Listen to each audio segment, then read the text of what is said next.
पहले किया वीटो, फिर 3 देशों से बात, चीन ने चुपचाप कैसे करवा दिया युद्ध विराम। सुने किस्सा, ट्रंप को महंगी पड़ी लड़ाई, जहाज, सेना और युद्ध का खर्च छोड़िए, ईरान को देना होगा 8.3 लाख करोड़ रुपए। क्या है वो 10 शर्तें, जिसमें से एक भी टूटी तो बुरा होगा अंजाम। जाने 14 दिन बाद क्या होने वाला है। यह अमेरिकी राष्ट्रपति डोनाल्ड ट्रंप का सोशल मीडिया पोस्ट है, जो लिखते हैं कि पाकिस्तान के पीएम शहबाज शरीफ और फील्ड मार्शल आसिम मुनीर से बातचीत के बाद अमेरिका सीज फायर के लिए राजी हो गया है। लेकिन जब ट्रंप से मीडिया पूछती है क्या इसमें चीन की बड़ी भूमिका है, वो कहते हैं हाँ। फिर ट्रंप ने नाम क्यों नहीं लिया? क्या वो चीन को क्रेडिट देने से बचना चाहते हैं? ईरान का तो दावा है कि अमेरिका ने हमसे जंग रोकने के लिए मिन्नतें की, जिसके बाद हमने हामी भरी। तो सही कहानी क्या है, इसे समझने के लिए समझौते की शर्तें जाननी होंगी। इन 10 शर्तों पर ईरान और अमेरिका के बीच में सीज फायर हुआ है। पहली शर्त, अमेरिका और इजराइल न केवल मौजूदा बमबारी रोकें, बल्कि भविष्य में ऐसा न करने की लिखित गारंटी दें। दूसरी शर्त, सभी परमाणु और आर्थिक प्रतिबंधों को हटाया जाए, ताकि ईरान फिर वैश्विक तेल बाजार में लौट सके।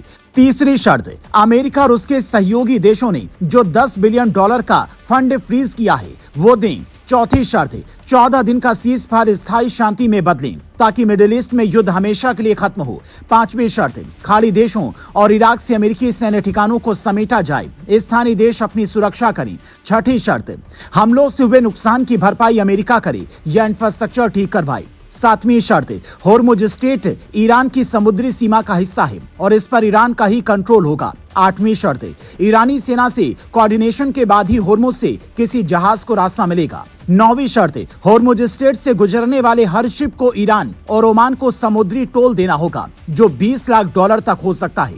10वीं शर्त, इजराइल लेबनान में हिजबुल्लाह, यमन में हूती और सीरिया के खिलाफ ऑपरेशन बंद करे। फिलहाल इन समझौतों की शर्तों में से कुछ ही पूरी तरह से लागू हो पाई हैं। तो सवाल ये उठ रहा है कि अगले 14 दिनों में अगर शर्तें नहीं मानी गई तो क्या फिर से जंग होगी? फिलहाल इसके आसार नहीं दिखते, क्योंकि इस बार चीन ने यह समझौता करवाया है। सबसे पहले चीन ने संयुक्त राष्ट्र सुरक्षा परिषद में अपने वीटो पावर का इस्तेमाल कर अमेरिका को रोका, वरना अमेरिका होर्मुज खुलवाने के लिए उकसाने वाला प्रस्ताव लेकर आया था। उससे पहले ट्रंप ने खुद चीनी राष्ट्रपति से फोन कर मदद मांगी थी, ऐसी खबरें आई थी। उसके बाद जब पाकिस्तान की ओर से प्रस्ताव भेजे गए और ईरान ने उसे ठुकराया, तो चीन की मदद से ही ईरान का यह 10 पॉइंट वाला प्रस्ताव ट्रंप तक पहुंचवाया गया और फिर अमेरिका ने इसे स्वीकार किया, क्योंकि चीन और रूस इस जंग में ईरान के साथ थे। अगर ट्रंप कोई भी गलती करते तो फिर ये महायुद्ध में तब्दील हो सकता था, जिसकी वजह से ट्रंप को यह समझौता करना पड़ा और पाकिस्तान को इसका मुखिया बताकर वो अपनी लाज बचाना चाहते हैं, क्योंकि चीन का नाम अगर लेंगे